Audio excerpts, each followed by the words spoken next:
Day 7 was supposed to be hard, but not this hard. In the middle of the stampede, the ground shakes, and a goblin lord marches out like a final boss that shouldn't exist this early. The villagers start getting pushed back, their swords are wearing out, and even Aesel is in danger. But our MC Kamiya isn't just another player, he's the guy who made this game. So when the goblin lord swings that huge mace, Kamiya does something insane. He starts parrying over and over, counting each hit like his life depends on it. Because it does. And once he reaches the magic number, he triggers a hidden bug that turns his attacks into guaranteed critical hits. In one burst, he rushes in and slices the goblin lord down, saving the base by a hair. But winning one fight isn't enough. Kamiya upgrades the base to level 8, boosts the walls and workshop, and Ginger finally unveils something huge, golems that can fight like their masters and even help with work. Well, how did he end up in this situation? There is a game called Last, and it is the world's best-selling survival game where players gather resources in a world inhabited by monsters. They also build bases and aim to survive alongside their companions. There is the freedom of strategy and also in depth of the NPCs, making the game pretty balanced. As for the events and updates, they are carried out routinely, ultimately introducing new developments to the game every time. However, behind this best-selling game is the sole developer, a shut-in dude named Kamiya Sushi. Sitting in his room, Kamiya just finished the version 3 update of the game, making it the best version of itself yet. He implemented the base level 100, which triggers an ending story for the season once achieved. He then picks up his phone to send a text to his partner that Season 3 is live. However, Kamiya doesn't think he's going to stop at Season 3, as he is already conceptualizing the next season. Apparently, it's been 5 years since development started, and it's been 3 years since it was released. Even with this, Kamiya still has a lot of ideas in his head, and he believes the game is only going to get more interesting from here on. Moments later, his partner, Onohara, enters the room, asking if the game has truly been finished. Kamiya is surprised that Onohara showed up so fast, and Onohara reveals that he came running the moment he got the text. Apparently, Onohara Wataru is the game's business and licensing representative. Onohara commends Kamiya for finishing the game himself, but Kamiya mentions that the background music and some designs were outsourced. Even with this, Onohara still thinks it is impressive that Kamiya was able to finish the game on his own. Kamiya then returns the flowers, telling Onohara that they were able to make it this big because of him. Basically, Kamiya had all the time in the world to create the game because Onohara was supporting him as a producer. It turns out that Onohara and Kamiya actually met in high school. Kamiya sees him as his benefactor who offered to produce his game and even decided not to go to university after seeing it before it was released. Onohara then tells Kamiya that the game is too good not to sell, unless the people in the world are already going dumb. He mentions that the recent user satisfaction survey was a super high score of 98. Kamiya hears this and decides that he is not going to stop until he makes it 100.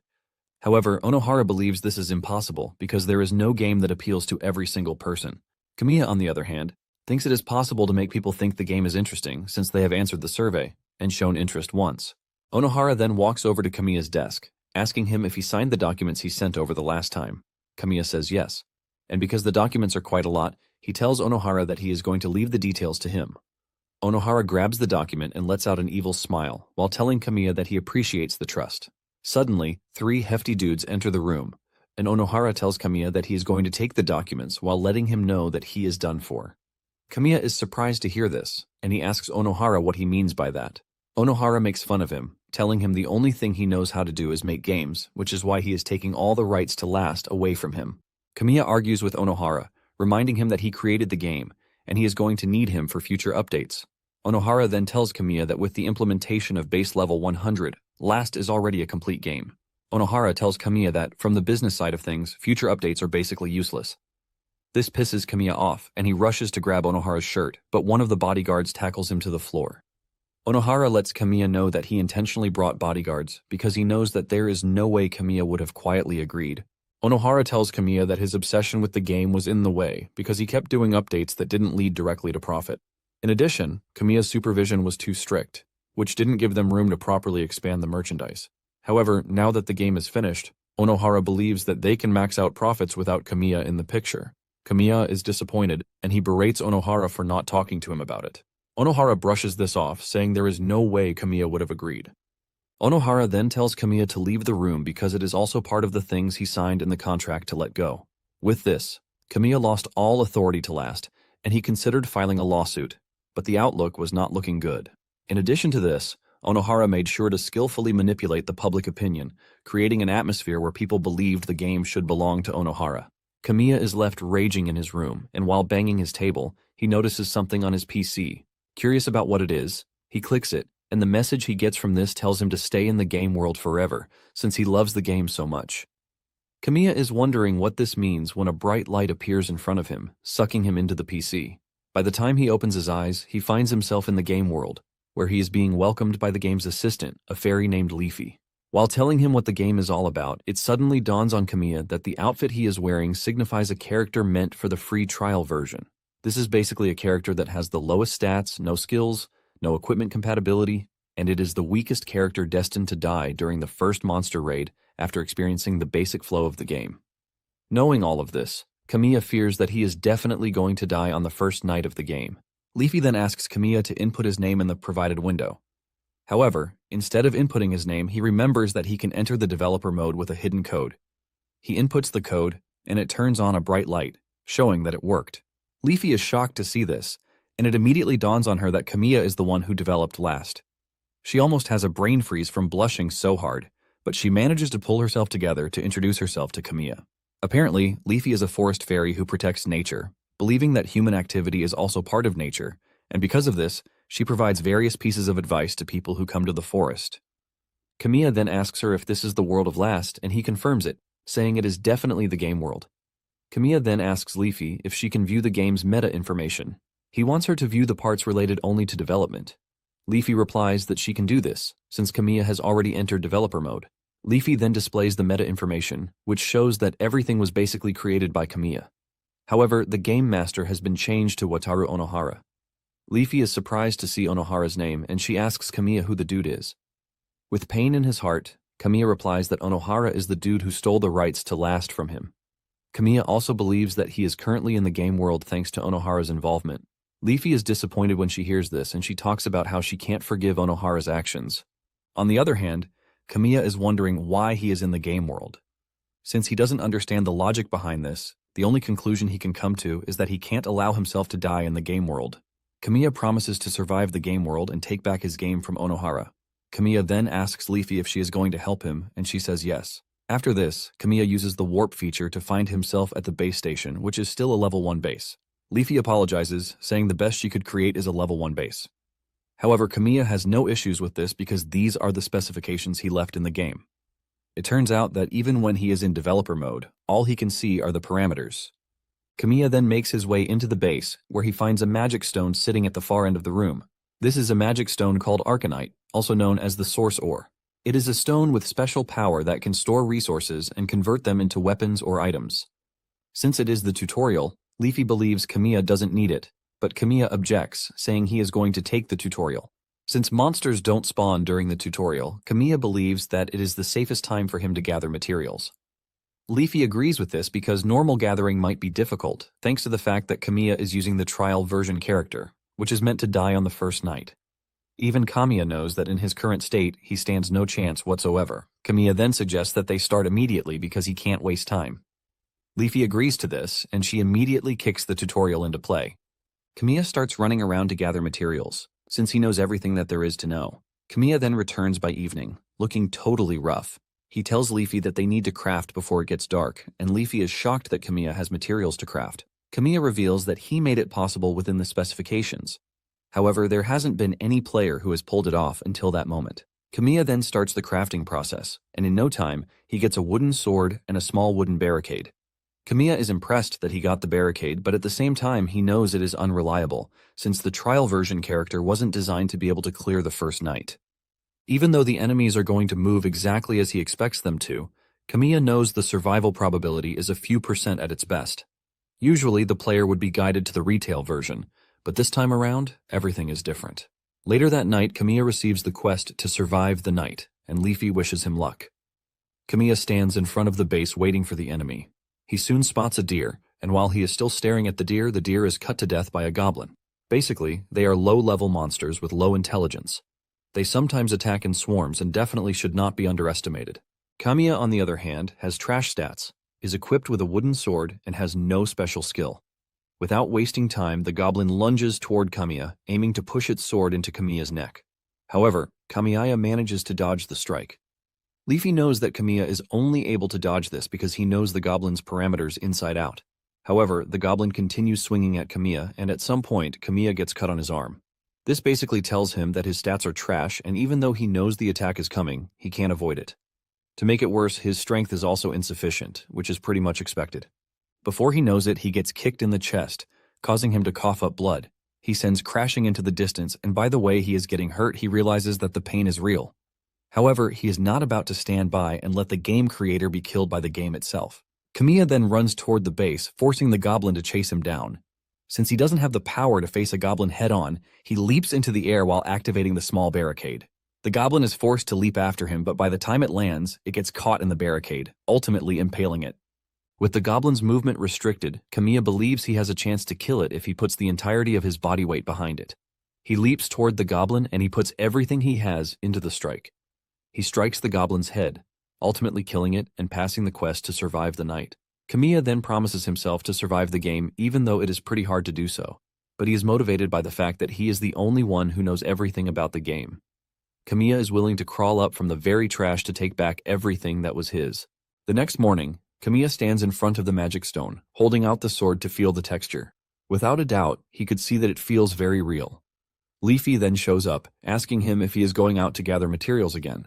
However, Kamiya says no because he believes that yesterday's tutorial was already enough. He tells Leafy that he is only going to focus on crafting for the day because there is someone she needs to meet as fast as she can. Leafy opens the inventory, and she is shocked to see the amount of materials that Kamiya has gathered. Basically, in the game, various materials can be collected from around the base, and these materials are converted into 3 types of basic resources, which are then stored within the Mana Stone.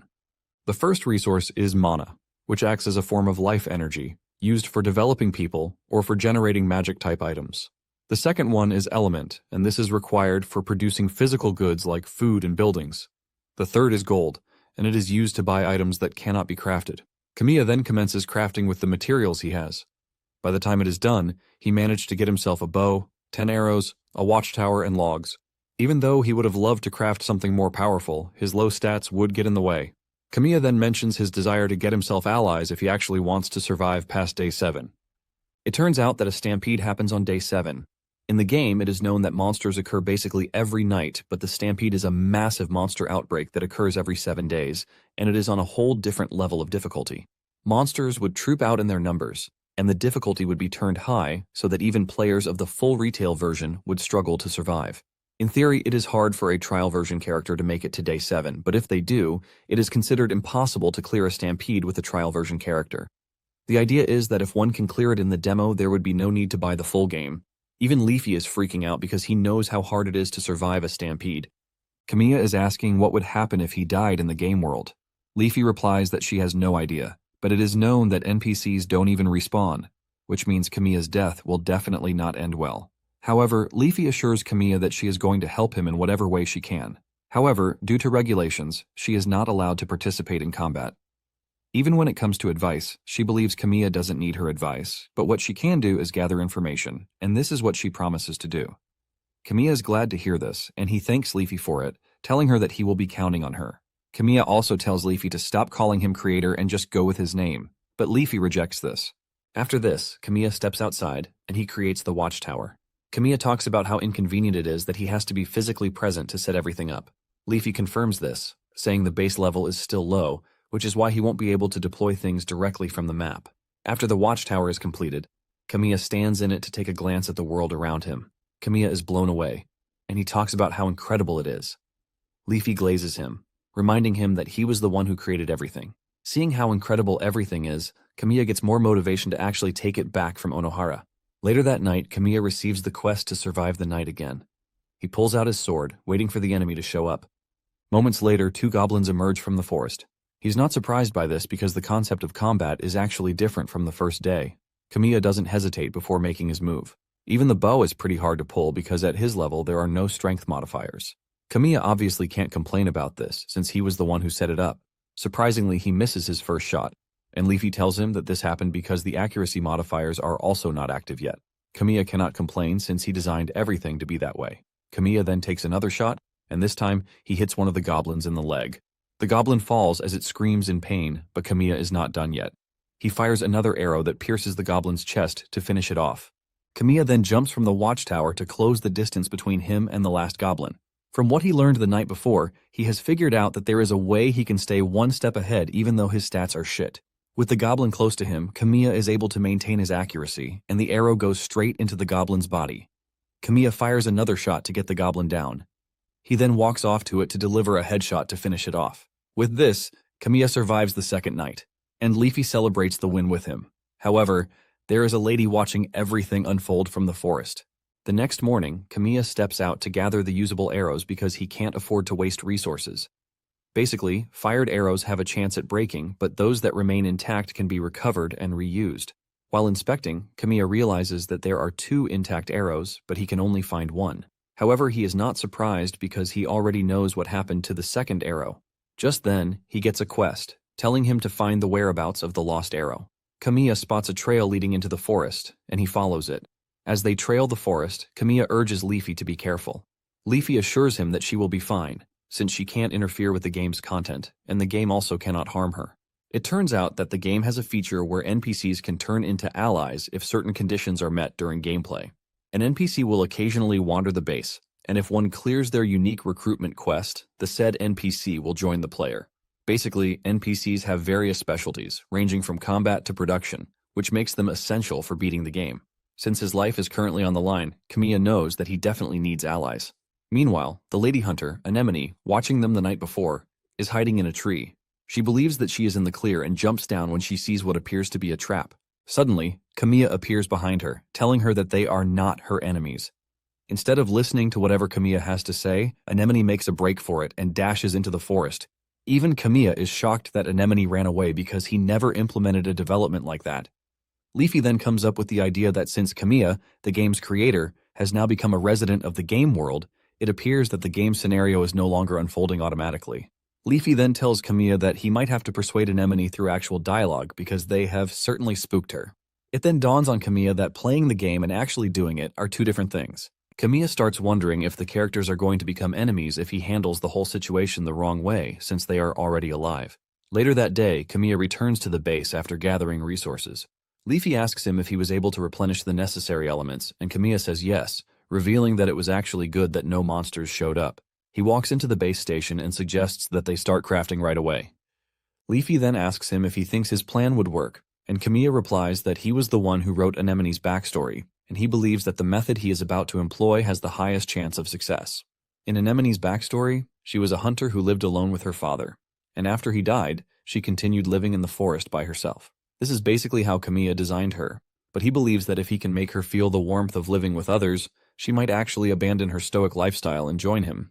Even with this, Kamiya is not 100% confident since they are off script. Kamiya then crafts the materials he needs, which are an iron pot, a ladle, salt, pepper, ground meat, and 2 sets of tableware. Once the ingredients are complete, Kamiya gets down to cooking, and he expresses his shock that he is actually cooking in a game, which he didn't think would be possible.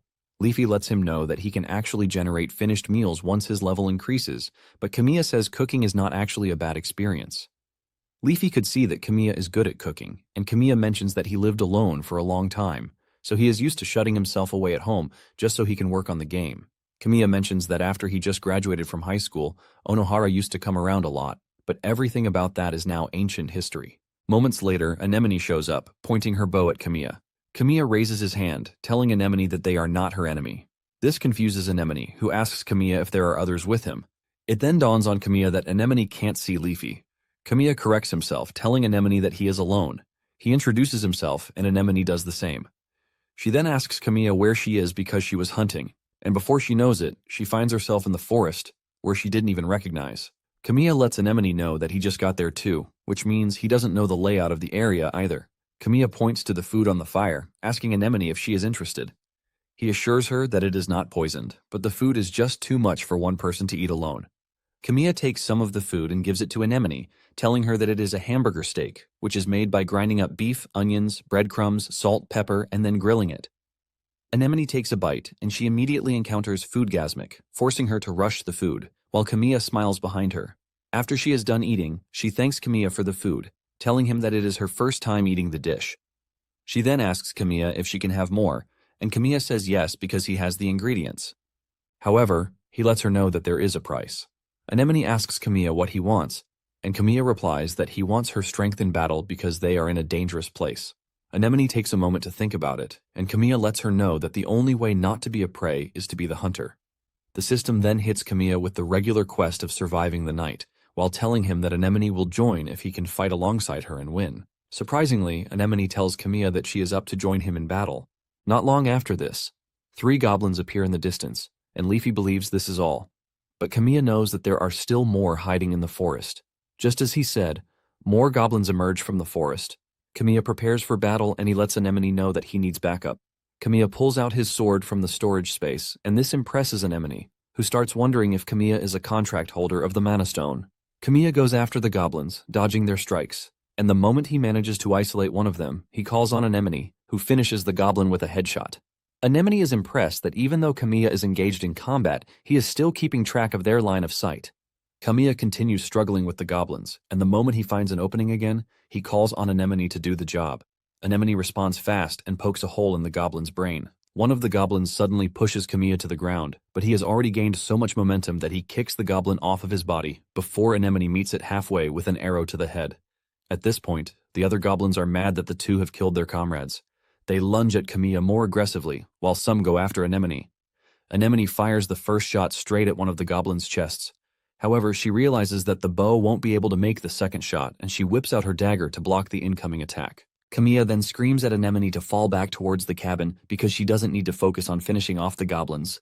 Anemone does as told, and she does a backflip toward the cabin. The aggressive goblin chasing her soon activates a trap, and it falls into an already prepared spike. Kamiya smiles when he realizes that the trap worked, and he commends his idea for crafting the traps. Anemone then goes on the offense, leaving an expression of fear on the other goblin that was previously chasing her. On the other hand, Kamiya is finding it difficult to handle the goblin with a mace that is trying to end its life. He realizes that he is having a difficult time, thanks to the trash stats that the character has. Before he knows it, the goblin disarms him, but just as the goblin is about to smash his head in, an arrow comes flying directly into the goblin's head, killing it. Kamiya is shocked, and when he turns around, he realizes that Anemone had killed the zombie she was engaging with a dagger, which gave her just enough time to help him out. With this, Kamiya survives on the 3rd day too. After the battle, Kamiya heads to the cabin to organize the inventory with the Mana Stone. This is when Anemone confirms that he is truly a Mana Stone contractor. Kamiya confirms this, saying he recently contracted the Magic Stone. Apparently, NPCs actually understand various player-specific abilities to be special magic only usable by those contracted with a Mana Stone when corresponding to game controls. Kamiya then finally makes his move, and he tells Anemone to join him since she has nowhere to go, and he needs allies to survive too. Anemone talks about the popular saying that revolves around those who contracted with the Mana Stone having a mission for the world. Based on this belief, Anemone believes that there might have been a reason she got lost and ended up where Kamiya is. In addition, she commends Kamiya's combat skills. She then stretches her hand to shake Kamiya, which is a sign of agreement. The system informs Kamiya that Anemone has joined his team. The following morning, Kamiya wakes early to prepare breakfast. Not long after this, Anemone steps out and Kamiya almost passes out in shock when he sees how gorgeous she looks without her combat outfit. Kamiya quickly turns away so that she won't see how red he has turned. Anemone talks about how she has lived with her father in the forest for a long time, and this means a change for her. Apparently, Kamiya has intentions of upgrading the base, so he can add more rooms as fast as he can. Kamiya admits that Anemone's addition is a good combat force, but he knows that only he and Anemone cannot survive the stampede, which is why upgrading the base is the key to their survival. After breakfast, Kamiya steps out to gather materials, and Anemone commends his efficiency at gathering materials. When they return to the base, Anemone notices that Kamiya looks worried, and she asks him what is wrong. Kamiya reveals that the resources needed to level up the base are not enough yet.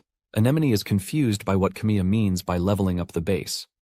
Kamiya explains that if they store enough resources in the Magic Stone, they can use its power to construct buildings and set up barricades. He mentions that this was why he asked her to help gather resources, but it appears that it is still not enough. Kamiya mentions that there is a monster outbreak that happens every 7 days, and they are going to need barricades and more traps. He lets her know that if they are going to survive, they need to be prepared. After hearing this, Anemone steps out, telling Kamiya that she is going to gather more of the resources that they need. Kamiya thanks her for the help, telling her that he's going to think about other options in the meantime. Kamiya then talks about how hard it is to level up, even though he has been able to recruit Anemone early in the game. Kamiya wishes that he had a drop rate boost to help him. From Leafy's tips, it turns out that some character abilities and magic items have effects that boost drop rates for better items. However, Kamiya's trial version character doesn't have the said bonuses. Since there is no way with this, Kamiya tells Leafy that they need to think of another way, and he suggests that she bring up all the developer mode consoles. Leafy happily does this, and she mentions that it would be great if they could tweak the parameters directly. Kamiya reveals that this is tough system-wise, but even if they can, doing it while the game is running is pretty risky. This is because Last is a complex game system, and various AI adjustment systems are running in real time. Basically, if a numerical discrepancy shows up in the game, the AI wastes no time correcting it. However, corrections only work for discrepancies within the game's design scope because too many changes could exceed the AI's correction range, causing unexpected bugs or malfunctions. However, Kamiya knows fully well that they are not going to survive the 7th day as it is. He starts wondering if there is another method beyond the normal gameplay. Suddenly, it dawns on him that with developer functions, there might be a way to level up regardless of resource amount. Kamiya then asks Leafy if it is possible for them to use instant build mode. When it comes to instant build mode, it is a test function that was used during development, which allows building facilities and upgrading regardless of resources on hand. It then dawns on Leafy that with instant build mode, the system AI won't interfere with corrections. Kamiya confirms this, saying the system is designed to accept modifications made with developer authority. Since Kamiya is logged in with developer mode, Leafy believes the application programming interface, API, should open. Leafy immediately jumps on it, ready to search for it, and in no time, she finds it. Kamiya asks her if she can access it. Leafy mentions that it looks impossible from the console, but if he dives in, he might be able to. With this, Leafy dives in before Kamiya could warn her that it is dangerous. Once she is in, she finds the access point and she starts inputting the set of instructions she wants. In the process of doing this, the maintenance AI kicks into action because it believes that Leafy is a bug. Realizing that she is in danger, Leafy increases the speed at which she is doing what she is doing. Seconds later, she is able to access it, and she does what needs to be done before frantically diving out of there. With sweat running down his face, Kamiya asks Leafy if she is fine, and she assures him that she is okay. However, she mentions the fact that she almost got eaten by the maintenance AI. Kamiya is not surprised by this because he knows that Leafy entering the system isn't normal behavior. He figures out that the system must have recognized her as a bug and tried to eliminate her. Leafy freaks out when she hears that she almost got terminated. Kamiya then asks her if she can peek into the system from the console, which doesn't require that she go inside. Leafy does this, and she screams out in shock when she realizes that the maintenance AIs have multiplied, and there are now a lot of them. When Kamiya hears this, he realizes that accessing the same API again would be pretty difficult. Leafy apologizes for this, but Kamiya lets her know that it is not her fault, but proof that the system is working correctly. In fact, Kamiya believes that he should be the one apologizing to Leafy for making her embark on such a dangerous task. Nonetheless, he is glad that she is safe, and Leafy rushes over to hug him. Thanks to Leafy's hard work, Kamiya gets the option for the instant build, and he activates it. Anemone returns later to see that the base has gotten so different and bigger.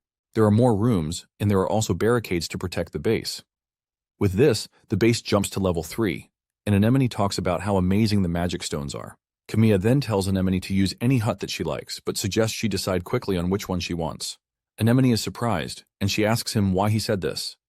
She hasn't finished asking her question when a beam of light that houses a portal hits the middle of the base, and Kamiya tells her that they are about to run out of huts. By the time everything clears out, a bunch of individuals are seen looking around, wondering where they are. Among them is a boy named Azel and his mother, Rira. Startled by their presence, Anemone reaches for her sword, but Kamiya stops her. Kamiya notices that Azel has already put himself in front of the other villagers as a shield, just in case.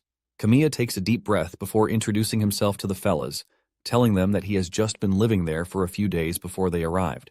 Kamiya mentions that the base is surrounded by a forest where monsters appear, and at night, the monsters attack the base. In order to survive, Kamiya tells them that their cooperation is needed. Taking a page from Erwin Smith's leadership, Kamiya speaks with a stern voice, asking the new fellas to lend him their strength. Just then, an old fellow with white hair, Sylvian, steps forward, asking Kamiya if he just arrived in the area too. Kamiya mentions that he was guided by a magic stone. Sylvian replies that he has heard of it, but he never thought a day would come when he would be called to the source ore while he was still alive. Suddenly, another villager, a bulked-up dude, Waldo, rushes in, telling his comrades not to take Kamiya seriously. Waldo says there is the possibility that Kamiya pulled them through transfer magic to abduct them. Waldo then turns to two other guys, and they start walking away. Kamiya asks them where they are going, and Waldo mentions that they have to check the surroundings because he can't even confirm if monsters really appear in the area. He tells the others to stay back, while he and the two dudes with him go out to investigate. Kamiya then tells Anemone to protect the other villagers while he keeps an eye on the ones who have decided to check the surroundings. As they walk through the forest, Kamiya urges the villagers not to go too far, but Waldo is so stubborn that he ignores all of Kamiya's warnings.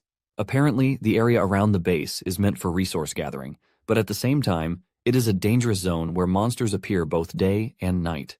According to the game system, one can't go to another base once they leave the current one. The further a player goes from the base, the stronger the monsters become, which is why the whole thing is a system designed to restrict players' actions. Moments later, Waldo and his guys find a bunch of cute bunnies with horns on their heads. One of them asks Kamiya if the bunnies are one of the monsters that attack the base, and Kamiya confirms this. However, Waldo doubts this fact, and Kamiya decides to stay back and let him learn the hard way. Unknown to them, the bunnies in front of them are known as the Hunter Bunny, and they are a carnivorous and fierce rabbit-type monster. The bunny practically lulls its prey into a false sense of security with its harmless appearance, then surrounds the prey to attack in groups. Before Waldo and his guys know what is happening, the bunnies descend on them. The trio screams in agony and Kamiya rushes toward them, telling them to close their eyes and hold their breath. Waldo is confused by this, but Kamiya tells him to hurry up. The trio reluctantly does as told, and Kamiya whips out 3 bottles of pepper which he throws at the bunnies. The bottle breaks on their bodies, causing the bunnies to fall off and retreat from the attack. Kamiya then tells Waldo and the others to run for it. Instead of turning around immediately, Waldo opens his eyes to check what happened, and some of the pepper gets in his eyes, causing him to tear up. Kamiya then grabs one of the wounded and reveals that they are heading back to base. Without persuasion, they all follow Kamiya's lead because the bunnies have gotten back up again. After running for a while, they safely return to base, and Waldo and others receive medical treatment. With this, the villagers start to settle in, and they split themselves into groups. Some began combat training while some helped in putting things in order. During training, one of the villagers notices that Waldo is more motivated than before. Waldo then mentions that the monsters are a bit tough, but he is confident that they can win the next time they go against them. While everything is going on, Leafy comes up to Kamiya, telling him that she is glad that they have added more allies to the base. Kamiya gives an abrupt answer, and Leafy notices that something is wrong. She asks him what the problem is, and Kamiya points to Aesel. It turns out that in the early stages of the game, there are guide-like events, and characters are set up to help the players understand the rules of the game world. Apparently, Aesel is the character who is set up to teach the players that dead NPCs cannot be revived. During the monster attack that night, it turns out that Aesel will die in battle. The players will then learn that NPCs are irreplaceable as they watch Aesel's mother grieve her child. Since Aesel is going to die soon, Kamiya is left wondering if he has the power to change his fate. After the day's training, Waldo and the combatants return starving, but the women in the group have prepared something to eat. In no time, everyone on the base sits at the table to eat. While they are eating, Aesel playfully asks Anemone about his swordplay. Anemone admits that his sword skills are quite okay, and this motivates Aesel. However, Anemone lets him know that he still has a lot of work to do when it comes to archery. On the other hand, Kamiya is focused on Aesel instead of eating, since he knows that Aesel is just a character put in the game to help players understand the rules of the game. He knows that even if the players don't send Aesel into battle, he would eventually overestimate his own strength, wander into the battle, and then lose his life. This is basically how the players figure out that NPCs don't respawn. Waldo grabs Aesel, patting him on the head, and starts talking about how he has finally become a man, but his mother urges Waldo to stop egging him on. Aesel then tells his mother that monsters are always attacking them, so he has no choice but to learn how to fight. His mother argues that there is no need for him to fight because the adults are there to do so. However, Aesel presents a counter-argument, reminding his mother that he has to protect everyone because this was how his father was too. Rira then tells Aesel that his father was most certainly strong, but he never mistook recklessness for courage. Hearing this, Kamiya finally understands that recklessness and courage are two different things, and if he is going to keep Aesel alive, he might need a new approach. Kamiya realizes that he needs a strategy with a chance of success that is backed by courage. Sylvian joins the conversation, telling Aesel not to be reckless just like his mother said, and Aesel acknowledges the old man's advice. Sylvian suggests that they work together to protect the village. But it suddenly dawns on them that it is no longer their village. Just then, Sylvian asks Kamiya if there is any booze for them. Waldo is surprised to hear the old man asking for alcohol when they are about to go into battle. Sylvian mentions that he wants the booze exactly for that reason because he has decided that he won't die sober, but Waldo believes that this is a pathetic resolution, and everyone bursts into laughter.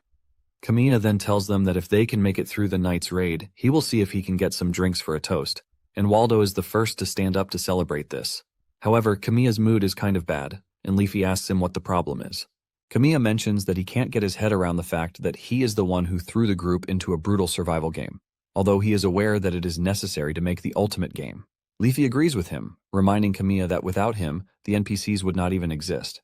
Kamiya then mentions that he doesn't want to be a trash creator who doesn't take responsibility for what he has created.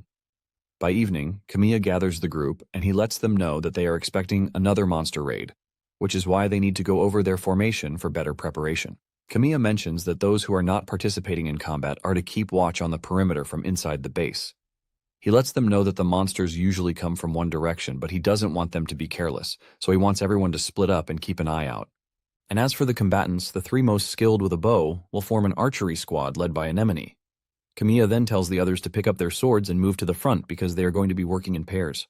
One pair will serve as guards in front of the archery squad, while Waldo's group will be on the front lines with his partner.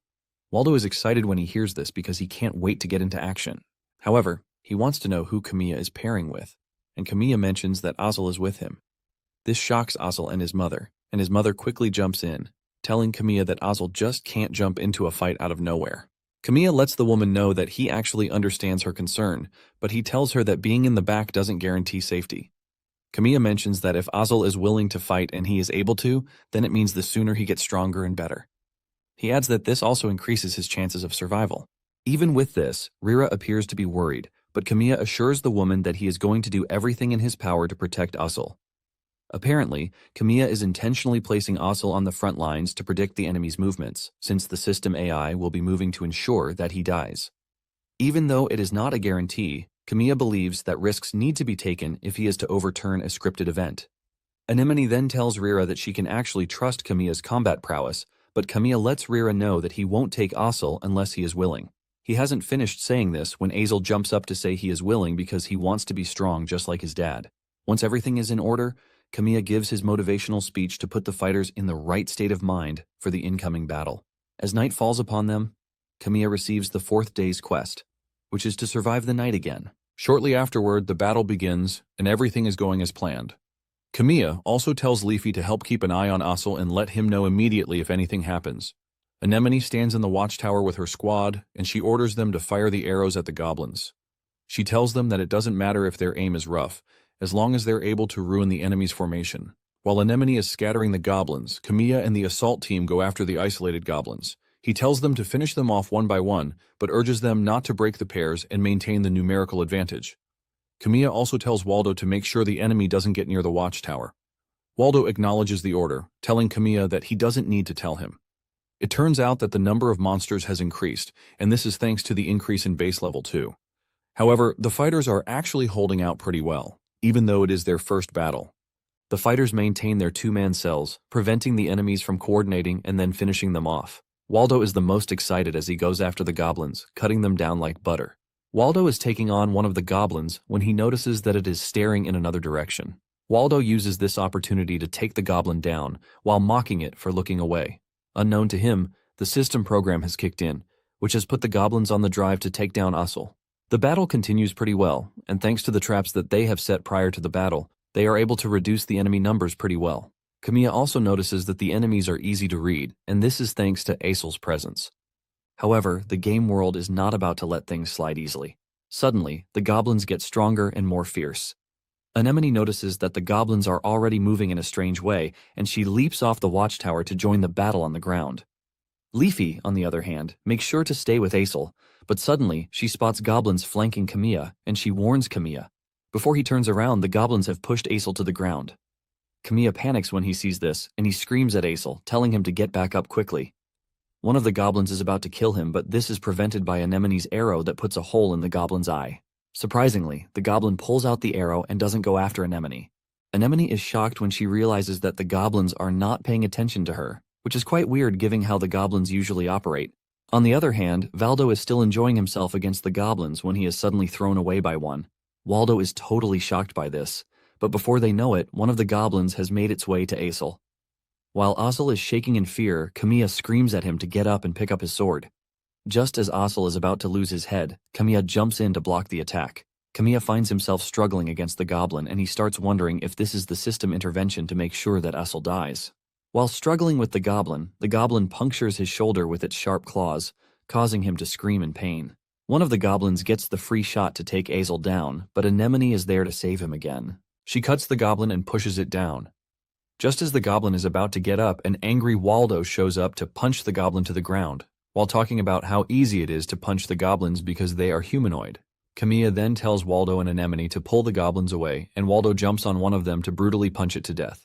Anemone also engages her bow, firing shots at the goblins while telling the fighters to push back the goblins. Kamiya soon finds himself struggling against another goblin, and Kamiya tells Azel to hit the goblin on the head. Azel freezes up, and Kamiya reminds him that this is the turning point of his fate. Kamiya lets him know that he is going to have to fight if he wants to live. Kamiya asks him if he really wants to get strong like his father, and this motivates Azel to strike the goblin's head. This then gives Kamiya an opening to push his sword into the goblin's neck, ultimately finishing it off. Kamiya commends Azel for his bravery and tells him that they just have a few more to go. Kamiya and his men then intensify their fight against the goblins, helping them to take down all the goblins. In the end, Kamiya and his group win, after a long-fought battle that leaves their swords in a pretty bad shape. The people rejoice as day breaks, and Kamiya receives the notification congratulating them that they have survived the 4th day. They return to base, and Azel runs into his mother's arms. Kamiya is glad that he was able to overturn Azel's fate, and with this, he is motivated to overcome the stampede without losing anyone. This is how confident he is, but little does he know that the game world will always collect its dues. Soon afterward, Kamiya is able to raise the base level to 5. The villagers are impressed by the amount of changes that occurred from doing this, and Sylvian finally sees the true power of the magic stone. Apparently, they were able to do this, thanks to the monsters that they defeated and the supplies that were collected in the forest, because they are always accumulating as resources inside the magic stone. In exchange for these resources, they can actually strengthen the base using the magic stone's power. As the base is strengthened, the residents' growth also increases. This basically means the more the base is secured, the stronger the residents become. However, Kamiya lets them know that they won't grow stronger without doing anything because change occurs with training and experience. Kamiya suggests they finish everything quickly so that they can go for their usual training. Thanks to the fact that they were able to raise the base level using instant build mode, Kamiya secured personnel and equipment that are quite substantial for the early stages of the game. With their tight coordination, they were able to survive the 2 raids that followed. Each of the NPCs grew, and their coordination became pretty smooth. Even Azel started growing at a remarkable pace, and since then, the AI hasn't focused its attack on Azel again. And before they know it, the 7th day arrived, which is the day they are to challenge the stampede. Early that morning, Rira finds Kamiya tending to the swords, and she tells him that breakfast is ready. Kamiya thanks her, and she asks him what he is doing. He then replies that he is sorting out the weapons with low durability. Since that night is the stampede, he believes it would be fatal if the swords broke during battle. To differentiate the weak swords, Kamiya ties red strings to them, and he tells one of the fighters passing by not to use the swords marked with red because their durability is low. He urges him to tell everyone else too. After this, Rira tells him that breakfast is ready, but Kamiya is still not ready to eat as he tells the woman that he needs to check the traps first. That evening, Kamiya gathers everyone to tell them that they have finally reached the 7th day when the stampede occurs. He lets them know that there is a possibility that it is going to be on a larger scale than what they have encountered so far. Kamiya tells those who will be remaining inside the base to pick weapons so that they can protect the base from the inside too. Kamiya informs them that they are going to be employing a compact formation to avoid getting overwhelmed by the enemy's numbers. He sets out the formation and places himself on the front lines, while Waldo is behind him, and Anemone stays on the rear where she can provide long-range attacks. Once he is done setting out the formation, he tells the fighters to move out. He also urges them to double-check their weapons, but Azel appears to be holding a weak sword because he didn't get the information. Nonetheless, he joins Kamiya on the front lines and everyone prepares for battle. Kamiya tells them to close the gates while they prepare for the enemies. Rira and the other residents then sit behind the gates with their own weapons to make sure they are protected. Rira stands up from where she is to check on her son, and she is shocked to see that he is holding one of the weak weapons. Moments later, the goblins emerge in large numbers, and they look hungry for blood. The notification bar turns red as Kamiya is warned about the large-scale invasion that is about to occur. As usual, they are expected to survive the stampede, but the highlight of everything is Azel's weapon, which is obviously weak. With the large number of goblins coming out, one of the villagers starts to tremble as he talks about the large number of goblins in their presence. However, Kamiya motivates them, telling them not to flinch because they have been preparing for this exact day. Kamiya then orders Anemone to fire the flaming arrows. Anemone and the other archers get to work as they fire the arrows into the horde of goblins. The arrows immediately give off a large explosion that rocks and incinerates nearby goblins. Waldo and the other fighters are impressed by this, and they call it the best fireworks. Apparently, Kamiya intentionally made sure he leveled so he could get the gunpowder production finished. Even though he kept the landmine design simple, he believes that it is more than enough for a pack of brainless goblins. Kamiya then tells the fighters to prepare themselves because they still have more to come. More goblins soon emerge from the forest, and they look angrier than the first set. However, this doesn't instill fear in Kamiya and his squad as they easily cut down the goblins charging at them. In the watchtower, Anemone tells her squad to leave the ones on the ground to the close combat fighters. While they try to take out the ones coming from the rear, the goblin numbers continue to increase, and some even make it to the fence. But those sitting behind the fence are able to repel them. Kamiya and his men maintain the advantage as the goblins fall into the traps already prepared for them. Kamiya is already praising his men for dominating the battlefield because he believes that they have a chance to turn things around. Kamiya hasn't finished saying this when they hear a disturbing noise, and the ground starts to shake. Anemone, who is in the watchtower, screams at Kamiya, telling him that there is something coming for them. Just then, a giant, scary goblin appears from the forest, leaving Kamiya utterly shocked and frozen. What has just appeared is a goblin lord, and it is a high-ranking goblin subspecies that possesses overwhelming power. Its roar inspires nearby goblins, granting them a temporary status boost. Kamiya cannot believe his eyes because a goblin lord has no business showing up in the very first stampede. As if that is not enough, the goblin lord shows up with even more goblins. To make matters worse, the goblins appear to be stronger, and Rira sees her son struggling against one of the goblins. She fears that things might take a dark turn if it continues this way. While the others are fighting off the goblins at the fence, Rira leaves. One of the goblins breaks through and Kamiya screams out to warn everyone. Anemone realizes that things are getting out of hand, and she tells her comrades that they need to leave the watchtower to help. Anemone and her squad jump off, and she lands safely, but one of them gets hurt due to a rough landing. He screams out in pain, and Anemone drags the dude to those behind the fence so that they can help him. She's in the process of this when Rira runs past her with a sword in her hand. Rira immediately screams at her, asking her where she thinks she is going because she is already heading to the front lines. Rira hasn't even covered a great distance when she runs into a goblin. She freezes in fear, and just before the goblin can get her, Anemone takes down the goblin with a precise shot to the head. Anemone then walks up to Rira, demanding to know what the hell she was doing. Rira then reveals that she has to give Aesel the sword she is holding because his current weapon has trash durability. Anemone is shocked to hear this, and she immediately tells her squad to fall back because she is proceeding to the front lines. Anemone then tells Rira to continue forward, while she holds off the goblins. As she runs through the goblins, Anemone covers her track with arrows, preventing the goblins from reaching her.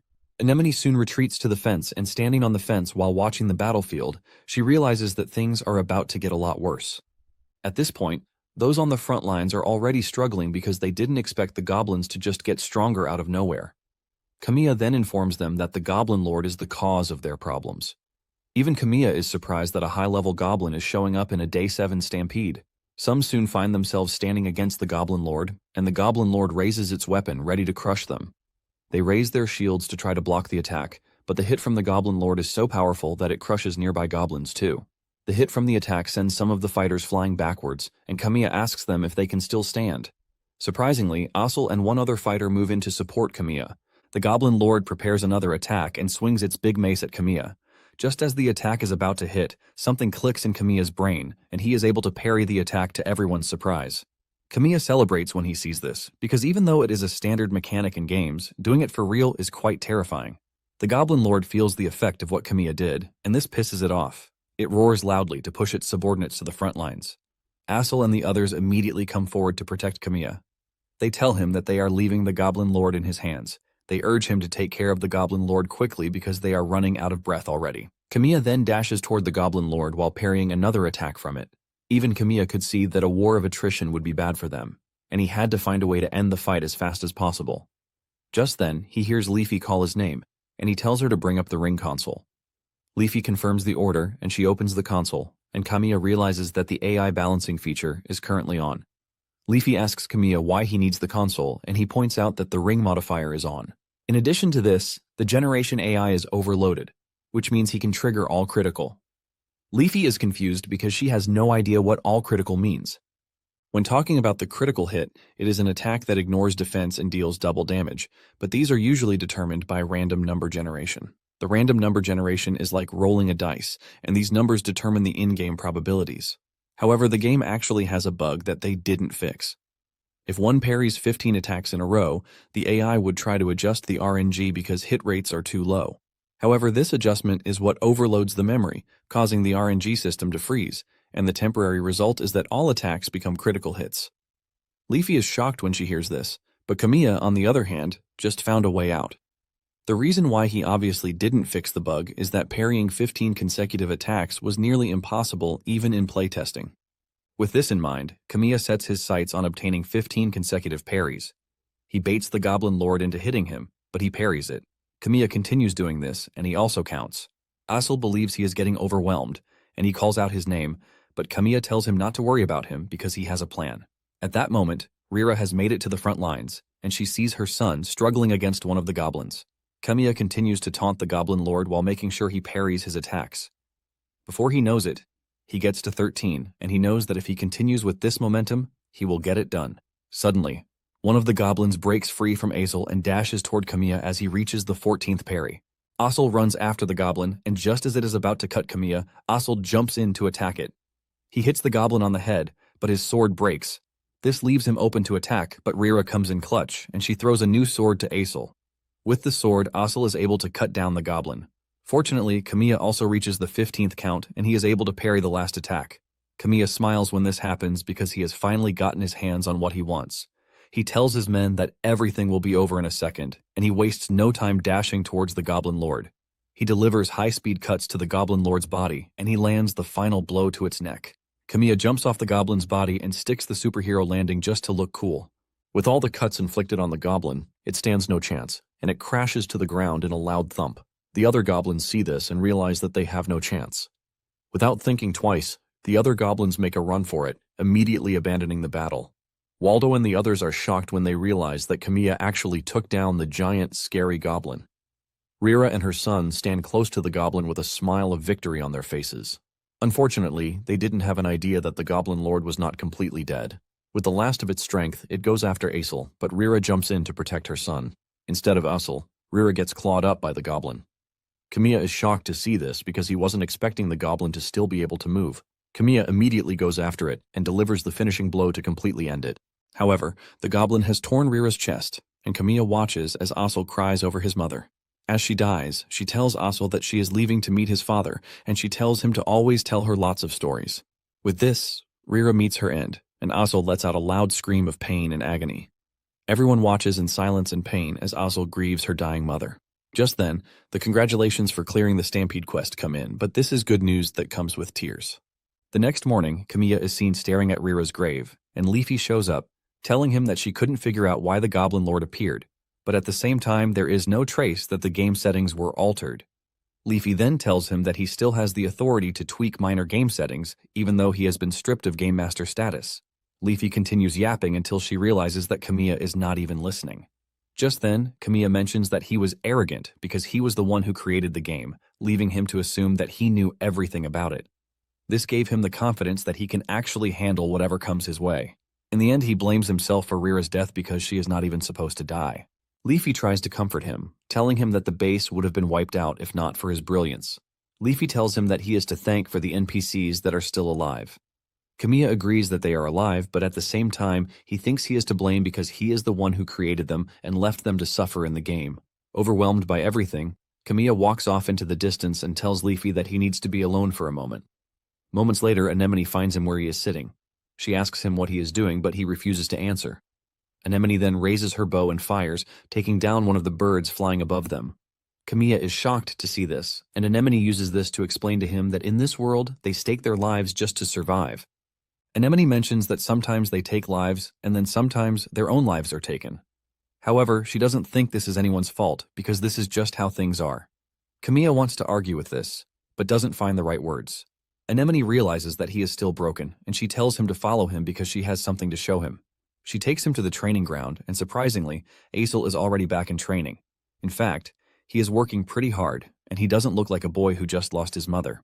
Anemone tells Kamiya that Asel has been on the training ground since after the funeral. Kamiya is shocked to hear this, and Anemone lets him know that Aesol already said he wants to have plenty of stories to tell his mother, which is why he is determined to get stronger. Just then, the dude training with Aesol gets tired and asks for a break. Aesol turns, and he is shocked to see Kamiya. He then runs over to him and with a smile on his face asks Aesol to spar with him. Aesol tells Kamiya that he wants to get stronger so that he can have lots of stories to tell his mother, and because of this, he's not ready to fall. Aesol's words get to Kamiya, and he agrees with Aesol, saying he is right. Kamiya grabs a sword and tells Aesol that he is not going to hold back against him. Aesol is up for the challenge, and he dashes toward Kamiya. Kamiya finally lets go of his moody self with the realization that the NPCs are alive, and they are living with far more strength than he even imagined. Since this is the case, Kamiya decides that he is not going to be a setback for them because he has to show them a way of life that they can be proud of. Later on, two dwarves, a master and his apprentice, are seen in the forest close to the base.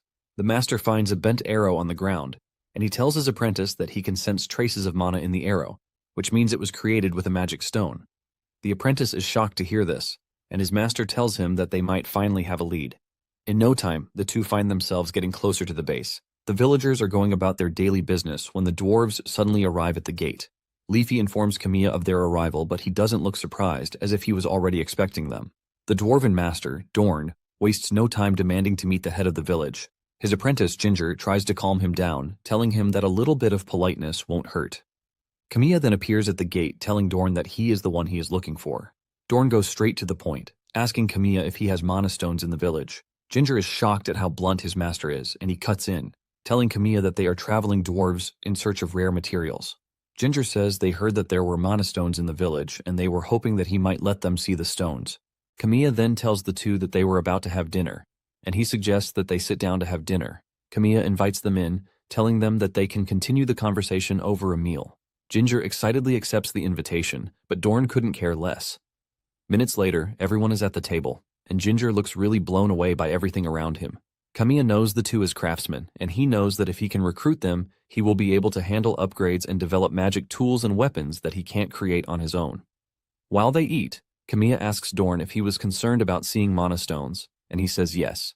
Ginger mentions that they are actually traveling in search of a material known as the Philosopher's Stone. Apparently, the Philosopher's Stone is considered a myth, but most believe it actually exists. There are weapons in circulation to the present day that were reportedly forged using the stone. However, even among the dwarves who have been alive for so long, none of them has ever seen the Philosopher's Stone. Ginger mentions that, as the craftsmen that they are, it is the ultimate rare material that they have to get their hands on. Deep down, Kamiya knows that there is a Philosopher's Stone item in the sage's book, but this is something he set as a reward for a special high-level raid quest, which is impossible to obtain via normal gameplay. Basically, Kamiya is the only one who can access the stone. The stone is not just mana, but the relationship between power. Kamiya claims that he is not hiding anything in the mana stone, but there is a reason behind everything.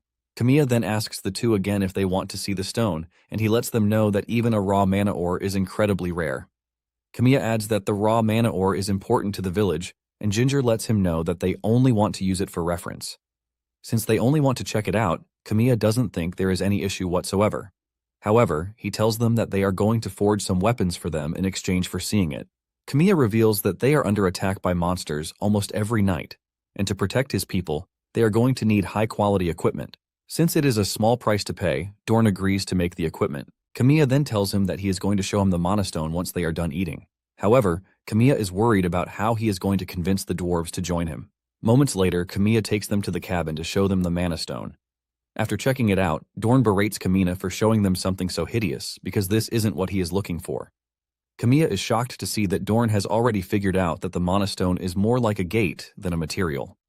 It is basically a conduit for mana, fundamentally different from the material they seek. Kamiya is impressed that Dorn's insight is spot on.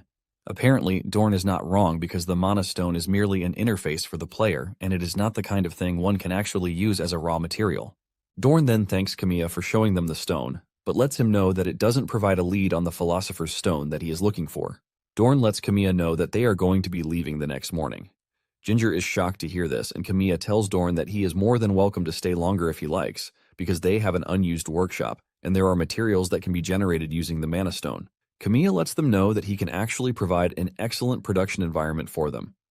Even with all of his sweet offers, Dorn declines, and Kamiya heaves in disappointment.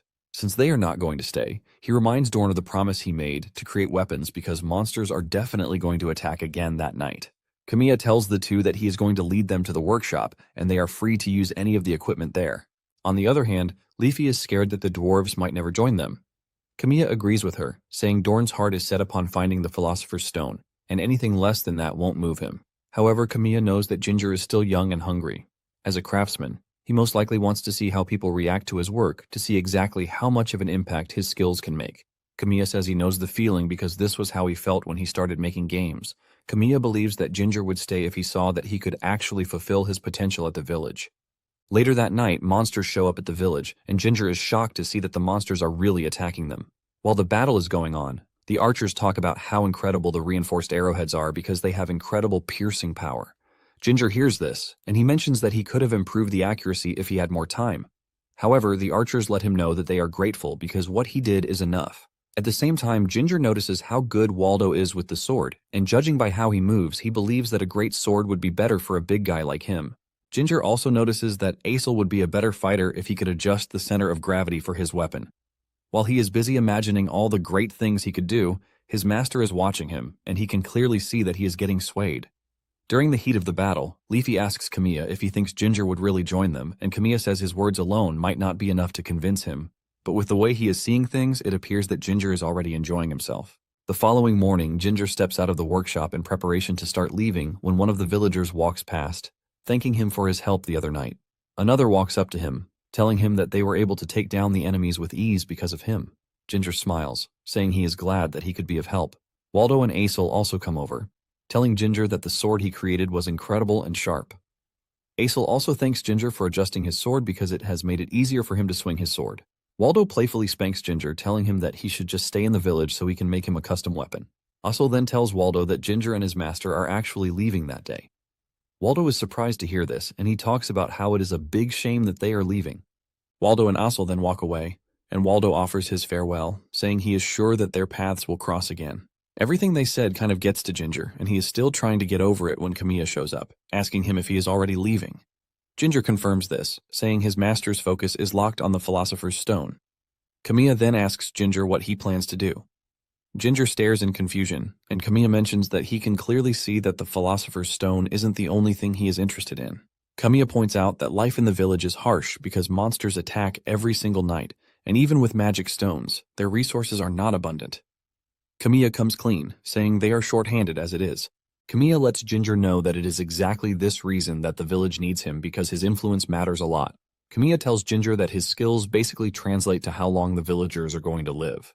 Kamiya then stretches his hand to Ginger, urging him to join them and stay in the village. Before Ginger can make his decision, Dorn steps out of the workshop, telling Kamiya that they are done and are ready to leave. Ginger manages to pull himself together, and he tells Dorn that he wants to stay in the village. Dorn is shocked to hear this, and he asks Ginger if he is serious about what he just said. Ginger replies that he is, and Dorn tells him that he has to forge a weapon. Ginger is confused by this, and Dorn tells him that he cannot let someone who is trash wander out into the world, so he has to forge a weapon to prove himself. Ginger agrees to this, and he gets down to forging the weapon.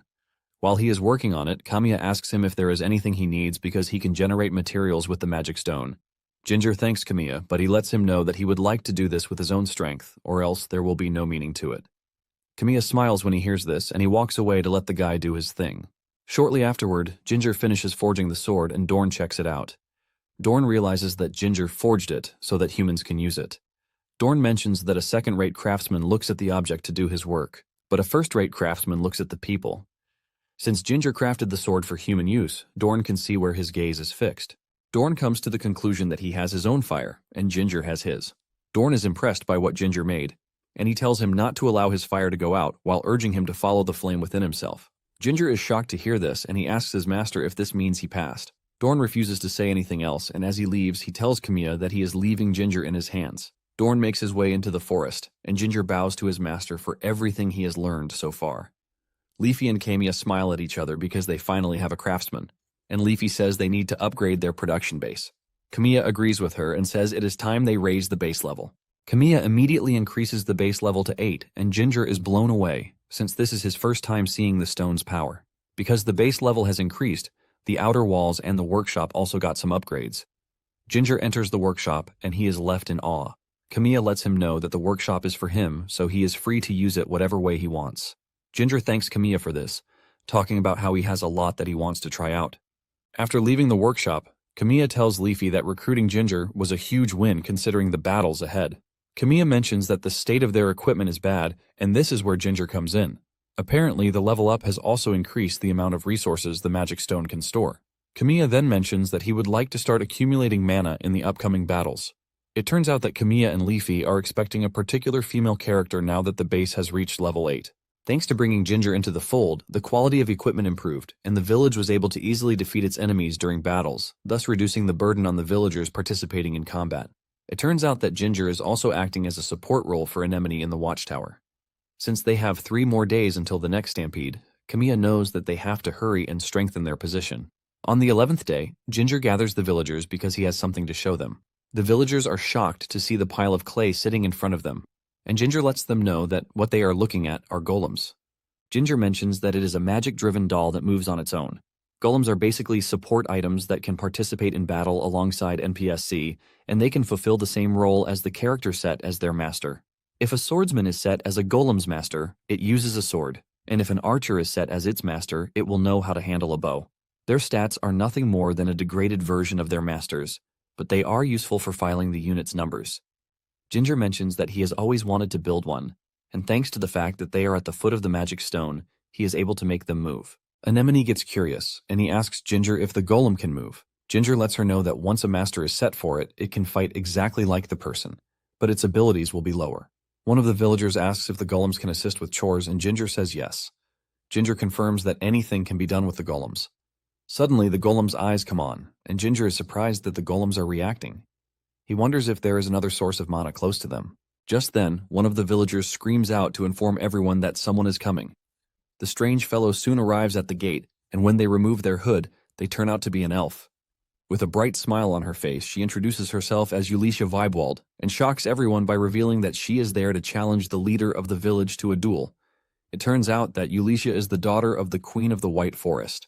Kamiya is not entirely surprised because this basically means he has completed the conditions to bring Ulicia into the fold. Kamiya then steps forward, revealing that he is the leader of the village. Ulicia tells Kamiya that he has to make her the leader of the village if he loses. Ulicia assures Kamiya that he has nothing to worry about because she will definitely develop the village. Kamiya smiles when he hears this, and he asks Ulicia what she is staking on the fight in case she loses. Ulicia argues that she cannot lose, but just to be fair, she tells Kamiya that he is free to ask her to do whatever he wants.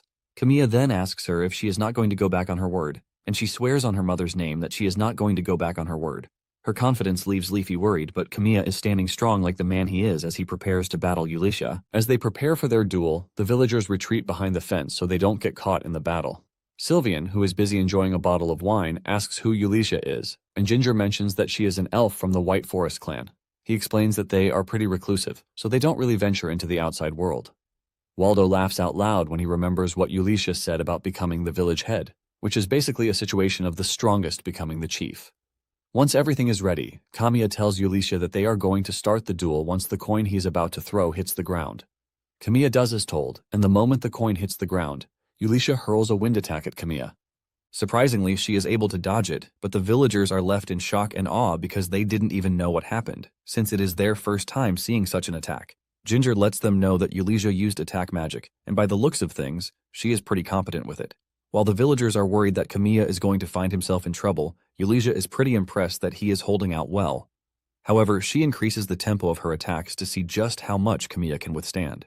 Nonetheless, Kamiya is able to dodge everything she throws at him. Apparently, Ulicia is a noob killer character. The power of her wind magic is overwhelming since it is hard to see. Once a player fails to master the strategy behind her attacks, they are definitely going to lose, which will ruin their chances of recruiting her.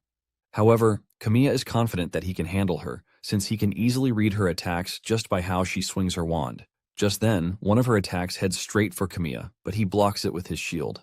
Ulicia is shocked when she sees this because it is the first time she's seen something like that. It turns out that her attacks work against flesh and blood monsters, but they won't go through an iron shield forged by Ginger. While Ulicia is still trying to pull herself together, Kamiya closes in. Just as he is about to strike her, she leaps into the air with her wind magic. The villagers are blown away when they see this, and they start wishing they could fly like Ulicia. While she is in the air, she starts cooking up a high-level spell. and Kamiya knows that this is going to be fatal if it hits him. Nonetheless, he keeps charging at her, and while Ulysses makes fun of him for running to his death, she has no idea that he is actually planning something for her. Once she is done with the spell, she tries hurling it at Kamiya, but the spell suddenly dissolves, leaving her in shock. Before she can get herself together, Kamiya pulls her down with a sling. Kamiya then drags her closer and points the sword at her, so she can know that she has lost. Kamiya lets her know that her high-level magic didn't work because the magic stone in the area is too low, which basically means the environment doesn't have what it takes to sustain high-level magic. Since Ulysses is down and cannot move, Kamiya counts it as his win. Ulysses also agrees that she lost, but she remains confused and shocked that she lost to someone who doesn't even use magic. Kamiya then reminds her of her promise, and she almost faints when she realizes that she has to do whatever he says. Just as expected, Kamiya asks her to join the group, which she has no choice but to do. Kamiya also tells her to clean up the aftermath of the battle, since she broke everything. Leafy then mentions that it is a bonus for them to have Ulysses, who is a mage among them, and Kamiya agrees to this. With Ulysses around, Kamiya suggests that they test out some new tactics that night. Later on, Kamiya and the squad head into the forest, and while traversing the woods, Kamiya asks Leafy if she has any idea about what is going on in the real world. Leafy replies that she can't view the real world from where she is. She mentions that the only thing she knows is the fact that the Game Master was changed. Kamiya reveals that the change in Game Masters is the reason some parts of the game are going in the wrong direction. Kamiya then tells Leafy that he is determined to reach level 100 as soon as possible. Leafy asks him why he needs to get to level 100, and he reveals that the moment he enters level 100, he can enter the tower. Kamiya lets her know that there are limits to what he can do, even though he is currently operating in developer mode. To do more, he says he has to get to the tower because he needs the power. Suddenly, Ulysses stops him, asking him how much longer they need to walk, and Kamiya says they will keep going until they find some monsters. It turns out that Kamiya is planning to test Ulysses' magic and the golems in preparation for the night's battle. Kamiya then asks her how much magic she can use, and she starts rambling about how she can use wind magic and other elements. However, Kamiya asks her how much magic she can actually use in the area. Kamiya subtly replies that she can only use a few wind-based attack spells and some movement support types. Seeing the way Kamiya is staring at her, she tells him that she is pretty weak because there are only low-grade monastones in the area, and she could actually do more with high-grade ones. Kamiya then tells her that he is not blaming her, but he wants her to know the type of magic she can use and her limits, because he doesn't want her to make the same mistake she made earlier. Ginger then asks Kamiya if it's his plan to pair Ulysses with the golems, and Kamiya says yes, since they don't have any other residents who can use magic. He figures out that aligning the golem with their magical firepower would broaden their tactical options. He suggests that they set Ulysses as the golem's master so that it can use magic just like her, even if it is not as potent as hers. Kamiya then tells Ulysses to inject her mana into the golems so that she can teach them her magic. Ulysses agrees, and she places her hand on the golem, releasing her magic into it. After she is done, Kamiya lets her know that she can send out instructions by visualizing them. Ulysses closes her eyes and casts a spell to leap into the air. By the time she opens her eyes, the golems are already floating just like her. Since the first trial is successful, Kamiya tells her to use the same tactics to take out the monster bunnies in the distance. Ulysses gladly accepts the instruction, since she hates monsters in the first place. She hurls her wind attack at the bunnies, and surprisingly, the golems follow through, unleashing a wind blast at the bunnies. Ulysses enjoys herself so much and adds more flair to it, forcing the bunnies to run away. Even though they are already running, Ulysses makes sure to take out most of them with her powerful wind blast. Once the monsters are taken care of, she slowly descends and admits that the golems are quite useful. Kamiya then tells her that the golem operates based on its master's strength, so she can't slack off during training. Tired of being ordered around, she nonchalantly says she understands everything Kamiya is saying. With this, Kamiya smiles because they just got an edge in battle. Meanwhile, Onohara is crashing out in the real world because everything he planned out is not going the way he wants it, and he is already thinking of taking a more aggressive approach to the whole situation.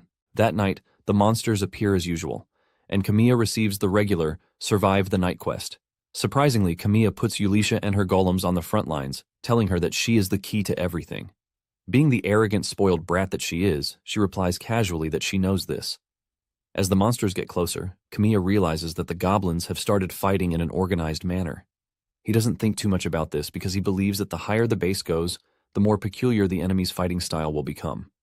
To Kamiya, he believes that it is his time for the village to advance its tactics too. Anemone and her squad are the first to make a move by unleashing a barrage of arrows at the goblins to disrupt their formation. Eulisia also joins the attack as she fires off her magic with a big smile on her face. As she dashes toward the goblins, the golems also stay by her side.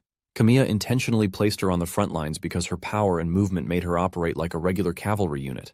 With Anemone and Eulisia doing the long-range work, Kamiya tells the close combat squad to engage the goblins. Waldo and his squad take on the enemies on the left, while Kamiya moves to the right. With the long-range attacks pinning down the enemies and preventing their advance, it makes it easy for the ground forces to deal much damage.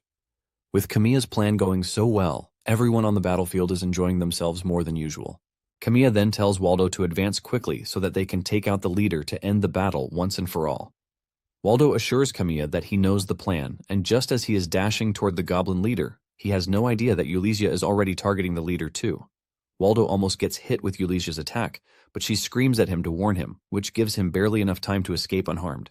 Waldo screams at Eulisia, asking her what is wrong with her, and Eulisia replies that Waldo was the one who was getting in her way.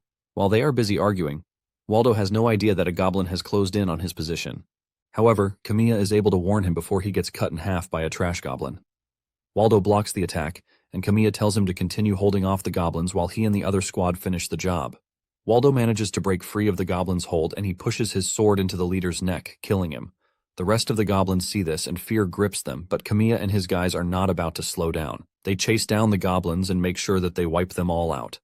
After the battle is over, just as expected, Waldo walks over to Eulisia to scream at her for almost roasting him alive.